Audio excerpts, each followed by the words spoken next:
Sometimes the hardest journeys are not the ones we take on foot. They are the ones life puts in front of us when someone we care about is struggling.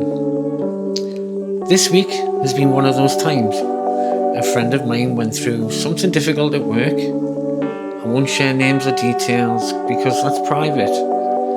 But what I've seen taught me a lot about compassion, patience, and how we understand one another.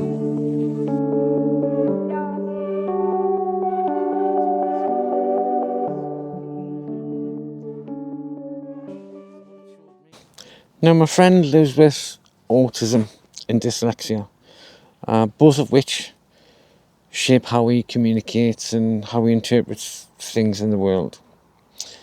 He's always tried to do the right thing, but occasionally struggles.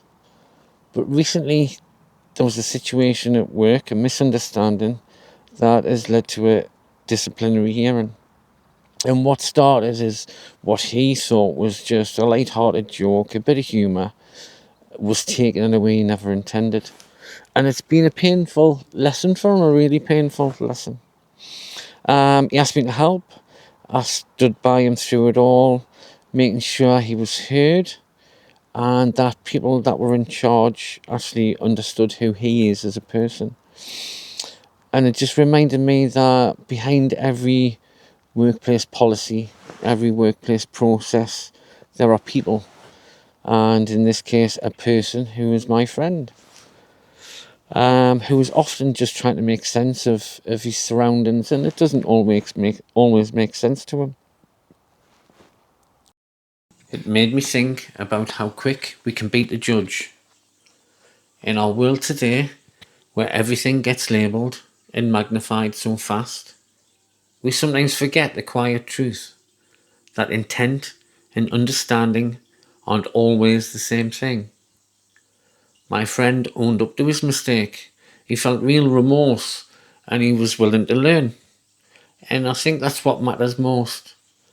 Not that we never stumble, but that we grow when we do.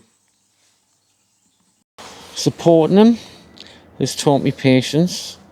It taught me that sometimes the most important thing you can do for someone isn't fix that problem, but just stand beside them, listen to them, and be there when they're facing it.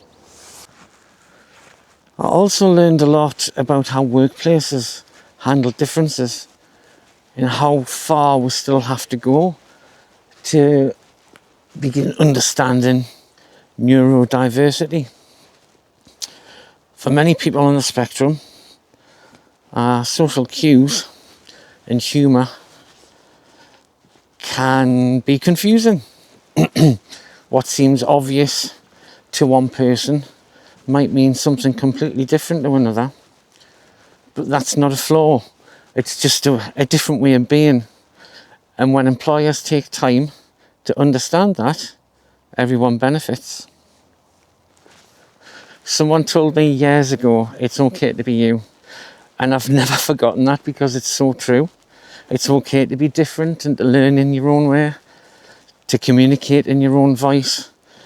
And the world is a better place just because of that. Now, whatever the outcome of his hearing, we've still got to hear back about it. My friend's already taken the hardest step, facing the mistake honestly, with humility. And watching that gave me real respect for him. It showed me that courage isn't always loud. Sometimes it's quiet, sometimes it's nervous, sometimes it's shaky. But courage shows up anyway. Now, I'm hopeful. I really am.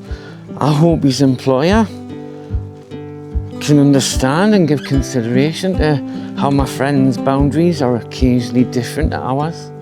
And I hope he sees that. But we all face moments where I have to walk beside someone through uncertainty. And sometimes those moments teach us more than any beautiful landscape could. So if there's someone in your life who's struggling, don't underestimate how powerful you can be by just standing beside them and just listen to them. You don't need the answers, just a willingness to care. Thanks for watching, thanks for listening. Stay well, stay safe, and I'll see you soon. Bye bye.